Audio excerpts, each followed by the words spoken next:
জাতীয় দৈনিক ভোরের চেতনার বিশেষ সাক্ষাৎকারে আজকে আমাদের সাথে যুক্ত আছেন পিরোজপুর ১ আসনে বাংলাদেশ জামায়াত ইসলামী মনোনীত প্রার্থী জিয়ানগর উপজেলা পরিষদের সাবেক চেয়ারম্যান, আন্তর্জাতিক খ্যাতিসম্পন্ন মুফাচ্ছিরে কোরআন, বিশিষ্ট ইসলামী চিন্তাবিদ, পিরোজপুর ১ আসনের সাবেক সংসদ সদস্য, সর্বজন শ্রদ্ধেয় মরহুম হযরত মাওলানা দেলোয়ার হোসেন সাঈদী সাহেবের সুযোগ্য সন্তান মাসুদ সাঈদী ভাই। আসসালামু আলাইকুম ভাই। ওয়ালাইকুম আসসালাম রহমতুল্লাহ। ভালো আছেন আপনি? জি আলহামদুলিল্লাহ। আলহামদুলিল্লাহ। জাতীয় ভোরের চেতনার বিশেষ সাক্ষাৎকারে আপনাকে স্বাগতম। তো ভাই, আমরা জানি যে আপনি 2014 সালে জিয়ানগর উপজেলা নির্বাচিত চেয়ারম্যান ছিলেন। তো আপনি রাজনীতিতে প্রবেশ কি 2014 সাল থেকেই, না তার আগে থেকে ছিলেন? আনুষ্ঠানিকভাবে আপনার রাজনীতিতে প্রবেশ কখন? ধন্যবাদ ভোরের চেতনাকে। আর ধন্যবাদ জানাচ্ছি আজকে এখন যারা আমাদের কথা শুনছেন এবং পরবর্তীতে যারা শুনবেন সেই সব দর্শক শ্রোতাদেরকে। আপনি সুন্দর একটি প্রশ্ন করেছেন, রাজনীতিতে 2014-তে না তার আগে। ছাত্র জীবন থেকে রাজনীতি করেছে, কিন্তু নির্বাচন কেন্দ্রিক কোনো কর্মকাণ্ড কখনো পরিচালনা করিনি। মাঝে 1996 সালে এবং 2001 সালে, একই সাথে 2008 সালে আমার শহীদ পিতা আল্লামা সাঈদী যখন জাতীয় সংসদ সদস্য নির্বাচন করেছিলেন, তখন তার নির্বাচনী কর্মকাণ্ডগুলিতে আমরা অংশগ্রহণ করেছিলাম। কিন্তু মূলত আমার রাজনীতির হাতেখড়ি ছাত্র জীবন থেকে। তো ভাই, দীর্ঘ একটি সময়, অর্থাৎ প্রায় 16-17 বছর বাংলাদেশের রাজনীতিতে বিরোধী দল বলতে তেমন কারো কোনো ভূমিকা তেমন ছিল না, বা তাদেরকে সুযোগ দেওয়া হয়নি। আপনারা অনেকটাই রাজনীতির বাইরে ছিলেন। এই দীর্ঘ সময় পর প্রকাশ্যে রাজনীতির মাঠে এখন সবাই সক্রিয়। তো এই সময়টায়, মাঝের সময়টা আপনাদের জন্য কতটা চ্যালেঞ্জিং ছিল এবং সেই সময়টা আপনারা কিভাবে উত্তরণ করেছেন? ধন্যবাদ, একটি গুরুত্বপূর্ণ প্রশ্ন করেছেন। আমরা মূলত 2007 সাল থেকে বাংলাদেশ তার গণতান্ত্রিক পথে হাঁটার যে পথ, এই পথ ভ্রান্ত হয়ে যায়। 2007 সালে 111-এ মনিউদ্দিন ফখরুদ্দিনের সরকার এবং পরবর্তীতে 2009 সালে পতিত ফ্যাসিস্ট আওয়ামী লীগের সরকারের যে গঠিত হয়, সেই সরকার মূলত বাংলাদেশকে ডিরেইল করে গণতন্ত্র থেকে, মানবাধিকার থেকে, ভোটের অধিকার থেকে, এমনকি বাংলাদেশের স্বাধীনতার সার্বভৌমত্ব নিয়েও তারা এক অর্থে বাংলাদেশের স্বাধীনতার সার্বভৌমত্বকে ভারতের কাছে বিকিয়ে দেয়। তো ওই সময়গুলিতে মূলত আমরা শুধু নই, দেশের 18 কোটি জনগণের নিষ্পেষিত ছিল, নির্যাতিত ছিল। আর ডান ব্লকের, বিশেষ করে ইসলামিস্ট যারা আছে, এমন কোনো ইসলামিস্ট বা বিরোধী মতের এমন কোনো নেতা বা কর্মী ছিল না যারা পতিত আওয়ামী লীগ সরকারের জুলুম নির্যাতনের শিকার হয়নি। ওই সময়গুলি তো নিশ্চয়ই সকলের জন্য খুবই কষ্টের ছিল।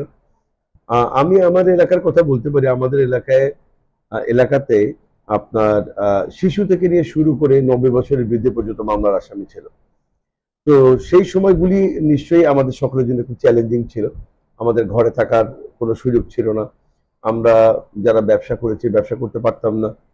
আমরা যারা চাকরি করতাম, নির্বিঘ্নে চাকরিতে যাওয়া হতো না। তো এই সব কিছু মিলে, শুধু তাই নয়, আমাদের মামলার কারণে আমাদের অনেককে জেল খাটতে হয়েছে, আমাদেরকে রিমান্ডের মুখোমুখি হতে হয়েছে।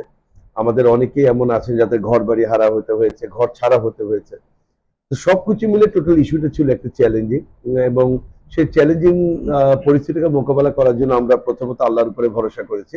আর দ্বিতীয়ত আমরা এই অবস্থা থেকে পরিত্রাণের জন্য আমরা দুর্বার গণ আন্দোলন করেছি।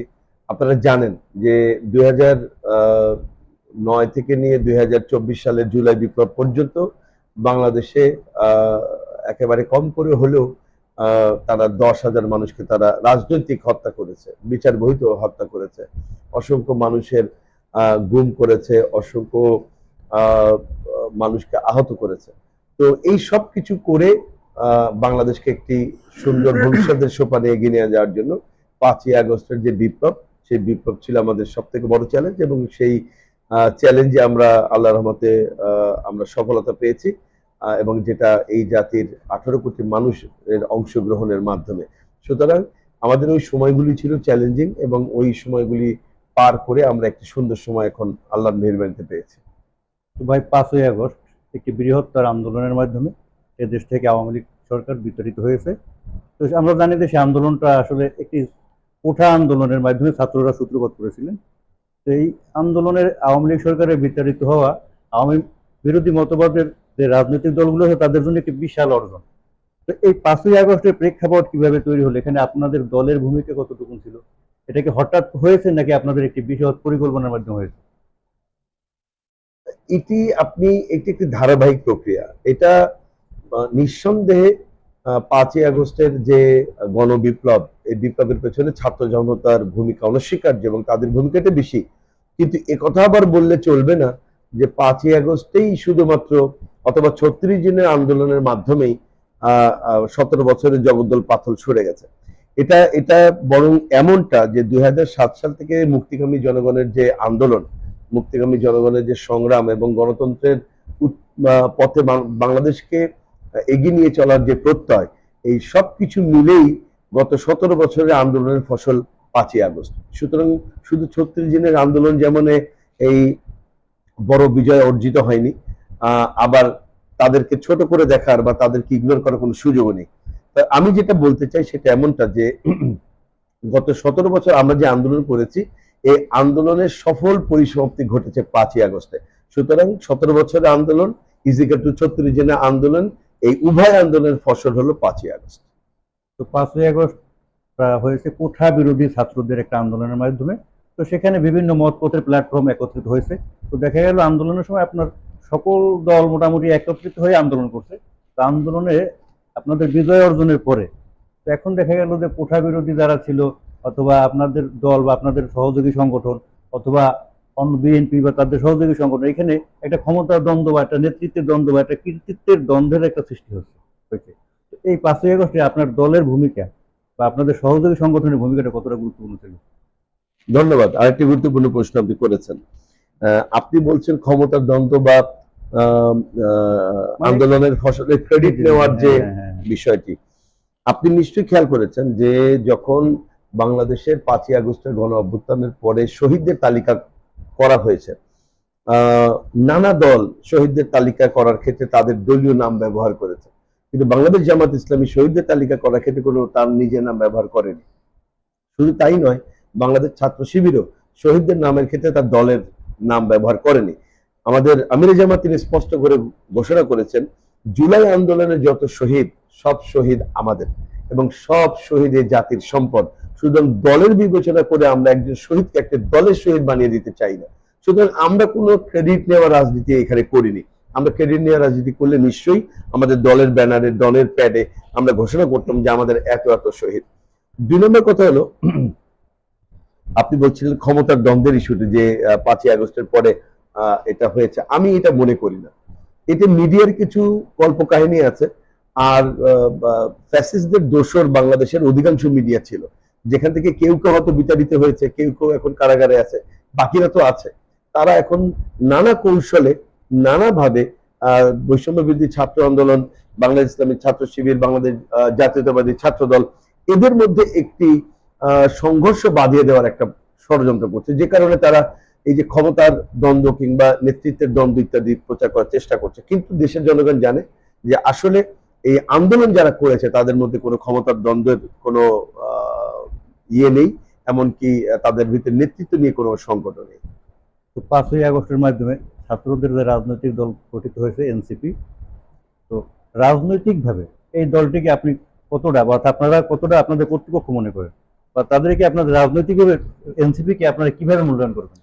আমি ব্যক্তিগত বলবো, আমার দল বাংলাদেশ জামাত ইসলামীরা এনসিপি কে কিভাবে মূল্যায়ন করে তা তারা জানিয়েছে। আমি ব্যক্তিগতভাবে আমার মূল্যায়নটুকু বলবো, এনসিপি কে তো আমরা কোনো অবস্থাতে আমাদের প্রতিদ্বন্দ্বী মনে করি না, বরং আমরা এনসিপি কে আমাদের প্রতিযোগী মনে করি। আমরা একটা ভালো কাজ করছি, বাংলাদেশকে একটি শোষণ বৈষম্যহীন একটি কল্যাণময় রাষ্ট্র গঠনের স্বপ্ন আমরা দেখছি। আমরা এই স্বপ্ন পূরণে এই এনসিপি কে আমাদের সহকর্মী মনে করি। তারাও একই স্বপ্ন দেখছে, আমরাও একই স্বপ্ন দেখছি। সুতরাং তারা আমাদের ভালো কাজের প্রতিদ্বন্দ্বী, তারা আমাদের ভালো কাজের প্রতিযোগী। আমাদের তাদের সঙ্গে আমাদের কোনো বিরোধ নেই। এমনকি আমাদের স্বপ্নের জায়গা যেহেতু একটি, আমাদের গোল একটি, আমাদের লক্ষ্য, আমাদের মিশন ভিশনও একই জায়গায়। সো তাদের সঙ্গে আমাদের কোনো বিষয় নিয়ে কোনো সংঘর্ষ হওয়ার কোনো প্রশ্নই ওঠে না, এমনকি মতবিরোধও হবে বলে আমি মনে করি না। তবে আমি আরেকটু আগ বাড়িয়ে বলবো, আমি এনসিপি কে ব্যক্তিগতভাবে স্বাগত জানাই। কারণ আমি এটা বিশ্বাস করি বাংলাদেশকে আমরা যে স্বপ্ন দেখি যে একটি সমৃদ্ধশালী সোনার বাংলাদেশ, এই সমৃদ্ধশালী সোনার বাংলাদেশ গঠনের জন্য এই জেনজির ভূমিকা সব থেকে বেশি থাকবে বলে এটা আমার বিশ্বাস। এবং এই জেনজি যেভাবে এগিয়ে এসছে বাংলাদেশকে বিনির্মাণের লক্ষ্যে, রাষ্ট্র সংস্কারের যে কথা বলছে, নতুন যে রাজনৈতিক বন্দোবস্তের কথা যেটা তারা বলছে, আমি বিশ্বাস করি এনসিপির পাশাপাশি বাংলাদেশ জামায়াতে ইসলামী, জাতীয়তাবাদী দল, তারা সবাই একত্রিত কাজ করলে, নবীন এবং প্রবীণের সমন্বয়ে কাজ করলেই বরং বাংলাদেশ সামনের দিকে এগিয়ে যাবে। সুতরাং এনসিপি কে আমি ব্যক্তিগতভাবে স্বাগত জানাই এবং আমি তাদের সার্বিক কল্যাণ কামনা করি। ধন্যবাদ। ৭১ মহান মুক্তিযুদ্ধের মাধ্যমে এদেশের অপমার জনতা অর্থাৎ সর্বশ্রেণীর জনতা স্বাধীনতা লাভ করে একটি পাকিস্তানি হানাদারের মাধ্যম থেকে। তো ৫ই আগস্টে আওয়ামী বিরোধী যারা, তারাও একটি স্বাধীনতা, তারা বলছে তাদের ভাষায় আওয়ামী বিরোধী, আপনারা বা বিএনপি বা অন্য যারা আওয়ামী বিরোধী আছেন আপনারাও স্বাধীনতা অর্জন করছেন, দ্বিতীয় স্বাধীনতা। তো এখন অনেকে কোথাও কোথাও দেখা যাচ্ছে যে কেউ কেউ এই ৭১-এর চেয়েও ৫ই আগস্টকে অনেকটা বেশি গুরুত্ব দিচ্ছে। তো এই বিষয়ে আপনাদের দলের অবস্থানটা কেমন? দেখেন, আমার দলের অবস্থান কিন্তু আমাদের আমির জামাত এ বিষয়ে ঘোষণা করেছেন, তিনি স্পষ্ট করে বলেছেন, প্রেস কনফারেন্স করেছেন। তো দলেরটা অলরেডি ঘোষিত। আমি আমার মতো করে বলছি যে, একটু উদাহরণ দিয়ে বলছি, একটি বিল্ডিং যদি 4 তলা বিল্ডিং হয়, 4 তলা বিল্ডিং এর মূল বেসিক যে জায়গাটা থাকে বিল্ডিংটা দাঁড়িয়ে থাকে, সেটা হলো বিল্ডিং ফাউন্ডেশন। তো ওই ফাউন্ডেশনটা যত স্ট্রং হয়, বিল্ডিংটা ততদিন তার লংজিভিটিটা সেরকম হয়, তার সাস্টেনেবিলিটি সেরকম হয়। তো 1971 হলো আমাদের ফাউন্ডেশন। 1971 হলো আমাদের গণতন্ত্র, আমাদের মানবাধিকার, আমাদের ভোটের অধিকার, আমাদের সবকিছু মিলে এদেশের স্বাধীনতা, সার্বভৌমত্ব, আমাদের সামনে এগিয়ে যাওয়ার স্বপ্ন, সবকিছু মিলেই 1971। 1971 আমাদের বেস্ট ফাউন্ডেশন, আর 24 হলো সেই ফাউন্ডেশনের উপর গড়ে ওঠা একটি বিল্ডিং। তো আমরা 71-এ যে স্বাধীনতা অর্জন করেছি, সেই স্বাধীনতার পরে আমরা দেখতে পেয়েছি নানা রকম সরকার এদেশে প্রতিষ্ঠিত হয়েছে, তারা এসেই তাদের গণতন্ত্রের নামে তারা স্বৈরতন্ত্র চালু করে দিয়েছে, তারা ব্যক্তিতন্ত্র, পরিবারতন্ত্র চালু করেছে, সেখানে লুটপাট দুর্নীতির কাজ তারা করেছে। তো ওই জায়গা থেকে 24-এ বাংলাদেশের মানুষ একটি স্বপ্ন দেখেছে যে শোষণ বৈষম্যের একটি রাষ্ট্র। এ কারণে মানুষ বলছে যে 1971 সালে আমরা পেয়েছি ভূখণ্ডের স্বাধীনতা, আর 2024-এর 5ই আগস্ট আমরা পাচ্ছি আমাদের মত প্রকাশের স্বাধীনতা। এ কারণে বলছে ওটা প্রথম স্বাধীনতা অথবা অথবা আমাদের মূল স্বাধীনতা, আর 5ই আগস্টকে বলা হচ্ছে দ্বিতীয় স্বাধীনতা। তবে কোনো অবস্থাতেই এরকম বোকা কেউ নেই যে 1971-এর সঙ্গে 24-এর স্বাধীনতাকে মিলিয়ে ফেলবে। 71-কে অস্বীকার করার কোনো সুযোগ নেই, আবার 24-কে অস্বীকার করার কোনো সুযোগ নেই। তবে 71 আমার ফাউন্ডেশন, 24 হলো তার উপরে ভিত্তি করে দাঁড়িয়ে থাকা একটা বিল্ডিং। তো ভাই, বাংলাদেশ জামায়াত ইসলামী আপনাকে আগামী জাতীয় সংসদ নির্বাচনে পিরোজপুর ১ আসনের প্রার্থী হিসেবে ঘোষণা করেছে। তো এই রাজনীতি নিয়ে আপনার ভবিষ্যৎ পরিকল্পনা কি? আলহামদুলিল্লাহ, আমাকে আমার দল বাংলাদেশ জামায়াত ইসলামী পিরোজপুর 1 আসনের জন্য তাদের প্রার্থী হিসেবে ঘোষণা করেছে। আমি আমার সামর্থ্য যোগ্যতা অনুযায়ী আমি চেষ্টা করছি জনগণের সঙ্গে মিশে আমার দলের যে নীতি আদর্শ, আমার দলের যে কর্মপদ্ধতি বা আমার দলের যে লক্ষ্য, আমার দলের যে মিশন ভিশন, তার জনগণের কাছে বলে জনগণের ম্যান্ডেট নিতে চেষ্টা করছি। আমি বিশ্বাস করি বাংলাদেশের জনগণ 5ই আগস্টের পরে পরিবর্তন চায়। এদেশের মানুষ বিগত 53 বছরে নানা তন্ত্র মন্ত্র, গণতন্ত্রের নামে বিভিন্ন দলের স্বৈরতন্ত্র সবই দেখেছে। অনেক নেতা, অনেক নেত্রী, অনেক বড় বড় দলের অনেক মিষ্টি মিষ্টি বয়ানও তারা শুনেছে। কিন্তু বাংলাদেশের মানুষ যে সত্যিকারের একটি সুখের বাংলাদেশ, সোনার বাংলাদেশ, সমৃদ্ধশালী বাংলাদেশ, পৃথিবীর বুকে মাথা উঁচু করে দাঁড়ানো যে বাংলাদেশ, সেই বাংলাদেশ দেশের মানুষ এখনো পায়নি। আমরা দেখেছি যে নেতা নেত্রীরা অনেক ধরনের কথা বললেও দিন শেষে যখন তারা ক্ষমতা থেকে চলে গেছে, তাদের লুটপাটের যত ইতিহাস, তাদের দুর্নীতির ইতিহাস দেশের মানুষ জেনেছে। এই কারণে 5ই আগস্টের পরে মানুষের ভেতরে একটা প্রত্যাশা জেগেছে যে অনেক হয়েছে, এবার আমরা একটু পরিবর্তন চাই। এই পরিবর্তনের যে রাজনীতি এখন হচ্ছে, নতুন যে রাজনৈতিক বন্দোবস্ত হওয়ার চেষ্টা হচ্ছে, আমি মনে করি এই নতুন রাজনৈতিক বন্দোবস্তে নতুন পরিবর্তনের এই হাওয়ায় জনগণ, এই প্রজন্ম, তারা পরিবর্তনের দিকেই ধাবিত হবে। এবং যদি আল্লাহ তাআলার দয়ায় এবং জনগণের ম্যান্ডেট নিয়ে আমরা আমাদের জনগণ আমাদেরকে খাদেম হিসেবে, তাদের খাদেম হিসেবে কবুল করে, তাহলে নিশ্চয়ই আমাদের এই পিরোজপুরকে একটি রোল মডেলের পিরোজপুর, একটি শিক্ষায় সমৃদ্ধ পিরোজপুর, একটি আধুনিক বাসযোগ্য পিরোজপুর, সন্ত্রাস এবং মাদক মুক্ত একটি পিরোজপুর গঠনের জন্য আমাদের চেষ্টা থাকবে। তো ভাই, 5ই আগস্টের পরে আমাদের সারা বাংলাদেশে সংখ্যালঘুদের উপরে তারা একটা আশঙ্কা প্রকাশ করতেছে যে তারা বিভিন্ন কোনো রকম হামলার শিকার হয় কিনা বা নির্যাতনের শিকার হয় কিনা। তো এই 5ই আগস্টের পরে সংখ্যালঘু সুরক্ষার ব্যাপারে আপনার দল কি ভূমিকা নিয়েছে বা আপনি কি ভূমিকা নিয়েছেন, এবং তাদের আগামী সংসদ নির্বাচনের জন্য আপনি তাদেরকে কি বার্তা দিতে চান? ধন্যবাদ। এটি আরেকটি গুরুত্বপূর্ণ প্রশ্ন। আপনার নিশ্চয়ই স্মরণ আছে 5ই আগস্টের পরে বাংলাদেশের কিছু কিছু এলাকায় কিছু বিচ্ছিন্ন ঘটনা ঘটেছে, কিন্তু কিছু আমাদের হিন্দু সম্প্রদায় বা অন্য সম্প্রদায়ের মানুষদের বাসা বাড়ি বা তাদের সম্পত্তির উপর কিছু আক্রমণ করার চেষ্টা করা হয়েছে, কিছু বিচ্ছিন্ন ঘটনা ঘটেছে, এটাকে অস্বীকার করার কোনো সুযোগ নেই। কিন্তু এর পরবর্তীতে নিশ্চয়ই আপনি জানেন সারা বাংলাদেশে বাংলাদেশ জামাত ইসলামী তার সকল নেতাকর্মী নিয়ে সকল হিন্দু মন্দির পাহারা বাংলাদেশ জামাত ইসলামী দিয়েছে, রাত জেগে পাহারা দিয়েছে, তাদের সম্পত্তির পাহারা দিয়েছে, তাদের ঘরের পাহারা দিয়েছে। তো জামাত ইসলামীর এই ভূমিকা সারা বাংলাদেশে প্রশংসিত হয়েছে, শুধু সারা বাংলাদেশ নয়, আপনি কিছুদিন আগের আপনাদের মিডিয়াগুলি আপনি খুঁজলে দেখবেন বিশ্ববাসী জামাত ইসলামের এই ভূমিকাকে তারা প্রশংসা করেছে। তো মূলত জামাত ইসলামের মানে বেসিক যে জিনিসটা সেটা হলো ইসলাম মানুষের শান্তি প্রতিষ্ঠার জন্য এসেছে এই সমাজে। তো জামাত ইসলামী সেই ইসলামী রাজনীতি করে। তো জামাত ইসলামের হাতেই আমি বিশ্বাস করি, জামাত ইসলামের হাতেই অন্য ধর্মের সকল মানুষের জীবন, জান ও মাল সম্পত্তি জামাতে ইসলামের হাতে আমি নিরাপদ বলে মনে করি। যে কারণে আমি আরো একটু জিনিস বলছি, আপনি খোঁজ নিয়ে দেখবেন 5ই আগস্ট পরে আমাদের যে সংসদীয় আসন পিরোজপুর 1, এই পিরোজপুর 1 আসনে 2-1টি বিচ্ছিন্ন ঘটনা ছাড়া এই পিরোজপুর 1 আসনে কোনো হিন্দুর বাসা বাড়িতে আক্রমণ হয়নি, লুটপাট হয়নি, তাদের বিরুদ্ধে কোনো মামলা হয়নি, কোনো হিন্দু পালিয়ে যায়নি, অথবা কোনো হিন্দুর উপরে কোনো জবরদস্তি অথবা অন্য কিছু করা হয়নি। সুতরাং এটা বলা যায়, স্পষ্ট করে বলা যায় 5ই আগস্টের পরে বাংলাদেশে কোথাও কোথাও বিচ্ছিন্ন কিছু ঘটনা ঘটলেও এটা পিরোজপুরে ঘটেনি। আর সর্বশেষ এই ইস্যুতে বলবো যে আমার বাবা 1996 এবং 2001 সালে এই পিরোজপুর 1 আসনের এমপি ছিলেন। তার আমলে পিরোজপুরের হিন্দু সম্প্রদায়ের ভাইরা বলতেন যে মায়ের পেটে শিশু যেভাবে, মায়ের কোলে শিশু যেভাবে নিরাপদে থাকে, ডিমের মধ্যে কুসুম যেভাবে নিরাপদে থাকে, আল্লামা সাঈদীর আমলে এই পিরোজপুর 1 আসনের হিন্দুরা সেইভাবে নিরাপদে ছিল। তো ওই পিতার দেখানো পথ অনুসরণ করে এই এলাকার হিন্দুদের সঙ্গে আমার আলহামদুলিল্লাহ ভালো সম্পর্ক আছে। নানা সুবিধা অসুবিধা আমি তাদের পাশে থাকি, তারাও আমার কাছে আসে এবং তারা আমাদেরকে তাদের বিশ্বস্ত বন্ধু ভাই হিসেবে মনে করে, এবং তারা মনে করে যে তারা যদি কোথাও নিরাপদে থাকে তা আমাদের সাথেই থাকে। সো আমি এটা বিশ্বাস করি যে অতীতের মতো তারা আমাদের কাছে যেমন নিরাপদে ছিল, আমরা ভাই বন্ধু হিসেবে ছিলাম, একইভাবে সামনের দিনগুলোতে আমরা ভাই বন্ধু হিসেবেই থাকবো। ওই আগামী জাতীয় সংসদ নির্বাচনে পিরোজপুর 1 আসন, জিয়ানগর, পিরোজপুর সদর এবং নাজিরপুর, তাতে সংসদীয় এলাকার জনগণ আপনাকে ভোট দিয়ে তারা নির্বাচিত কেন করবে? আপনি ভোটারদের জন্য কি বার্তা দেবেন? ধন্যবাদ।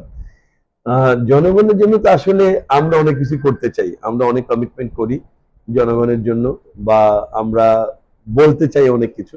আমি একটা ব্যক্তিগতভাবে একটা স্বপ্ন আমার বুকে লালন করি, যেটা হলো আমি আহ, চাই যে এই পিরোজপুর সত্যিকার অর্থে একটা বাসযোগ্য পিরোজপুর হোক, একটি সন্ত্রাস এবং মাদক মুক্ত পিরোজপুর হোক, এবং এই পিরোজপুর জেলা আমাদের শিক্ষার হারে পিরোজপুর জেলা সর্বোচ্চ পর্যায়ে থাকুক, এটা আমার একটা স্বপ্ন। আমি চাই আমাদের এখান থেকে বাংলাদেশের নেতৃত্ব দেওয়ার মতো কিছু মানুষ তৈরি হোক, সে ধরনের একটা পরিবেশ আমি পিরোজপুরে তৈরি করতে চাই। যদি আল্লাহ তাআলা আমাকে সুযোগ দেন, যদি জনগণ আমাকে তাদের যোগ্য খাদেম হিসেবে মনে করে, তাহলে আমি সেরকম একটি পিরোজপুর গঠনের জন্য আমার কিছু পরিকল্পনা আছে। আমি সেই পরিকল্পনা যদি বাস্তবায়নের সুযোগ পাই, আমি সেই পরিকল্পনা বাস্তবায়নে সচেষ্ট থাকবো। ভাই, আপনি একজন বিখ্যাত ব্যক্তির সন্তান, শুধু বাংলাদেশ না, সারা পৃথিবীতে মুসলিম জাহানের কাছে সে একজন অত্যন্ত সুপরিচিত একজন ব্যক্তিত্ব। তো এত বড় একজন মহান ব্যক্তির সন্তান হিসেবে আপনি রাজনীতির বাড়তি কোনো চাপ অনুভব করেন কিনা? চাপ অনুভব করি না, তবে বা কোনো একটা চ্যালেঞ্জ? জিনিস, হ্যাঁ, একটা চ্যালেঞ্জ অনুভব করি। যেমনটা আপনারা দেখবেন বট গাছের নিচে আর কোনো গাছ কিন্তু হয় না। তো আমার পিতা, মরহুম পিতা, শহীদ পিতা আল্লামা সাঈদী, তিনি ছিলেন বট গাছ। তো তার আদলে মানুষ আমাদেরকে বিবেচনা করার চেষ্টা করে।